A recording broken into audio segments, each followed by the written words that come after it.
Bismillahirrahmanirrahim. Ketika saya berdakwah di Biak, saya sudah berdakwah selama 5 hari. Pendeta Alexander melihat saya dan mengetahui saya ada di Biak, dan beliau datang mengusir saya dari Biak. Beliau bertemu dengan saya dan beliau mengatakan, Pak Fadlan, tidak boleh Anda bicara Islam di negeri ini. Saya bilang sama beliau, abang, saya orang ustadz orang Irian, abang pendeta orang Irian, saya boleh bicara Islam di sini karena agama pertama ada di Irian adalah agama Islam. Agama Kristen baru masuk ke Irian pada tanggal 5 Februari 1855. Sementara Islam 17 Juli 1214 Masehi. Dan agama Islam masuk ke Irian itu tidak, agama Kristen masuk ke Irian bukan masuk dengan sendirinya. Orang Islam yang membawa agama Kristen masuk ke Irian. Sultan Tidore yang membawa agama Kristen masuk ke Irian. Maka saya berhak bicara agama Islam di sini. Beliau mengatakan, tidak boleh Anda bicara Islam di sini. Kalau Anda bicara Islam di sini, saya dengan masyarakat Kristen akan mengancam kalian. Saya bilang, Pak Pendeta, alasan apa saya tidak boleh bicara agama Kristen di Irian, agama Islam di Irian? Beliau mengatakan kepada saya bahwa, Pak Fadlan, Anda tidak boleh bicara agama Islam di Irian karena Irian sudah dibeli oleh Yesus Kristus.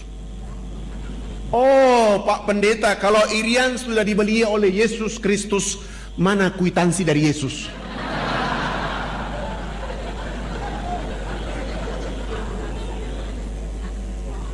Begitu saya tanya kwitansi, langsung pendeta Alexander dia malu dan dia pergi.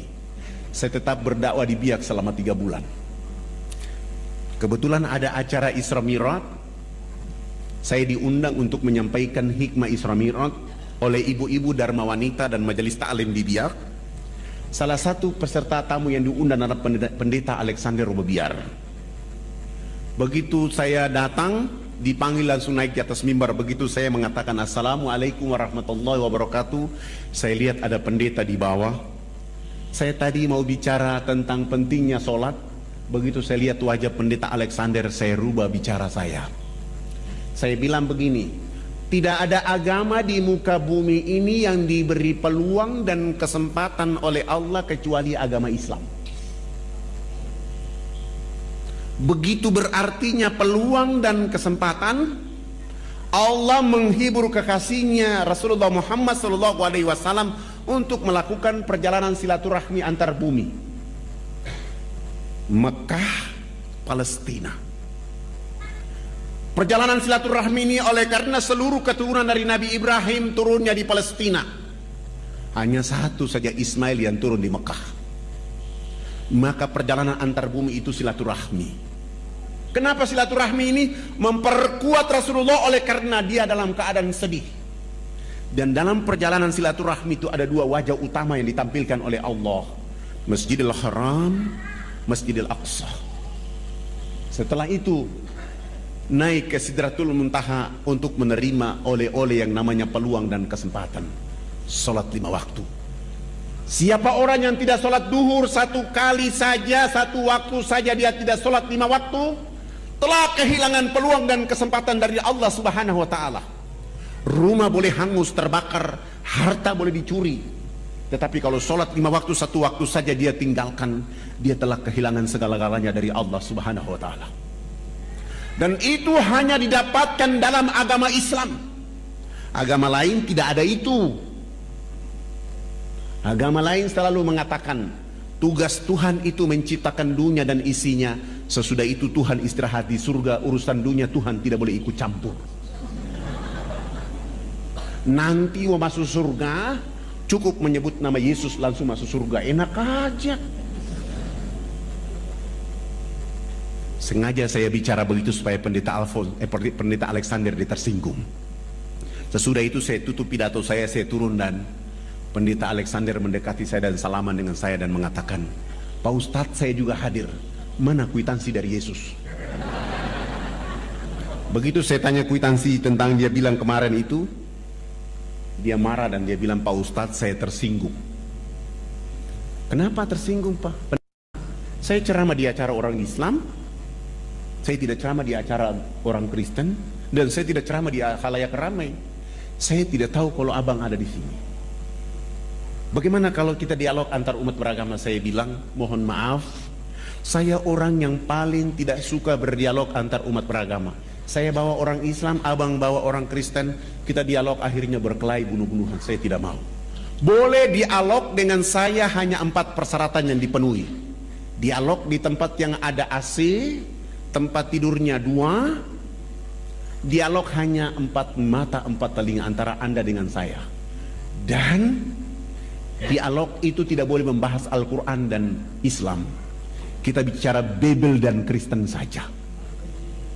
3, dalam dialog itu kalau Bible mengatakan agama Kristen agama yang benar, abang pendeta bawa saya ke gereja baptis saya dan umumkan bahwa Ustadz Fadlan masuk Kristen. Bagaimana kalau Bible mengatakan Islam agama yang benar? Ya, saya juga masuk Islam, tapi jangan dibiak bawa saya ke Jawa. Kami sepakat, lalu beliau, kebetulan acara hari itu hari Sabtu sore, beliau langsung malam itu sewa hotel dan kami 2 bertemu malam itu. Selesai sholat Isya, beliau datang jemput saya. Beliau bawa mobil Kijang yang bertuliskan Laskar Kristus. Saya naik di atas mobil itu, saya baca Bismillahi majreha wa mursaha inna rabbi ghafurur rahim. Runtuhlah Laskar Kristus pada malam hari ini. Kami 2 naik mobil itu, perjalanan menuju penginapan yang beliau sewa. Saya bilang sama beliau, Bapak, saya bilang abang pendeta, saya lihat abang malam ini kayak muridnya Yesus dan saya lihat bahagia sekali. Beliau marah-marah, tidak usah kita bicara di sini, kita bicara di tempat yang saya sudah bayar. Oh, emosinya mulai naik dan sengaja saya mempermainkan emosinya dia. Kami sampai di hotel, kami sudah turun, duduk berhadap-hadapan dan saya bilang sama beliau, abang tuan rumah, saya ini tamu. Alangkah indahnya abang yang berdoa duluan. Lalu beliau berdoa, ya Bapak kami dalam surga, dituduskan dengan namamu di bumi seperti di surga. Terima kasih Tuhan, Engkau telah memberikan kepada kami makanan yang secukupnya. Terima kasih pula Tuhan, Engkau pada malam hari ini telah mempertemukan saya dengan seorang domba tersesat. Aku ingin menjadikan dia atas nama Engkau Yesus Juru Selamat abadi selama-lamanya. Oh, dalam doanya dia bilang saya domba tersesat. Saya tidak baca doa, saya baca doa ilmu rukyat, saya rukyat dia malam itu. Al-Ikhlas, Al-Falaq, An-Nas, ayat Al-Fatihah, ayat kursi, Al-Baqarah ayat 1 sampai dengan 5 dilanjutkan ayat kursi. Sesudah itu raditu billahi rabba wa bil islami dina wa bi Muhammadin nabiyya wa rasula rabbi ji'ni ilma wa razukni fahma inna dina indallahil islam al-yawma akmaltu lakum dinakum wa atmamtu alaikum ni'mati wa raditu lakumul islam dina. Al-Fatihah. Sesudah itu saya bilang sama beliau, tadi abang yang berdoa duluan, saya juga posisi saya menjadi tamu. Alangkah tidak etis kalau saya yang bertanya duluan. Maka hari ini saya yang bertanya duluan. Tolong ceritakan kepada saya pada tanggal berapa Babel turun dan tempat di mana turunnya Babel dan apa kata-kata Yesus ketika menerima Babel.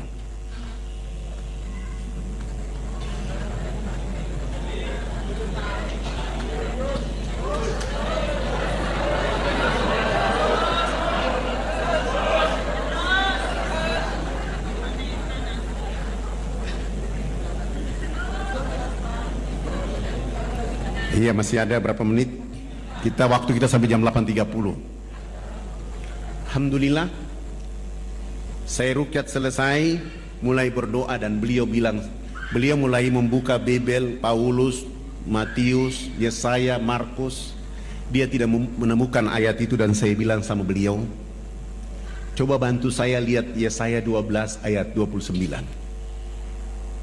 Di situ ada informasi, beliau baca, saya bilang itu kan kitab suci abang, silakan baca, saya ingin mendengar. Akan datang seorang nabi, diajarkan kitab kepadanya dengan kata-kata baca. Nabi itu mengatakan, aku tidak dapat membacanya. Ayat ini sekarang tinggal nomor ayat, isi ayat tidak ada. Cetakan terakhir saya periksa tidak ada isi ayatnya. Supaya abang lebih kuat, tolong lihat Matius 7 ayat 21-23. Yesus akan mengusir orang-orang yang menyebutnya Tuhan. Terbitan baru merubah. Yesus menolak disebut guru yang baik. Begitu beliau baca, saya bilang sama beliau, bagaimana? Beliau bilang sama saya, Pak Ustadz, ayat ini salah cetak ini. Bagaimana mungkin salah cetak? Yang mencetaknya adalah doktor. Kalau mereka salah cetak berarti Allah menutup hati mereka, menutup mata mereka. Karena Injil 62 sampai hari nama ini masih ada. Akhirnya kami tidur. Beliau bilang, udah Pak Ustadz, kita mengantuk dan sebaiknya kita tidur. Sudah jam 2 malam. Akhirnya kami tidur, saya masuk kamar mandi wudu. Sesudah itu saya baca doa dan tidur. Ternyata beliau belum tidur. Beliau masih menggunakan satu ilmu untuk menghantam saya, namanya hipnotis. Saya tetap memperhatikan itu dan ayat kursi tetap saja saya baca di saat saya tidur. Alhamdulillah saya yang bangun sholat subuh, dia yang ketiduran.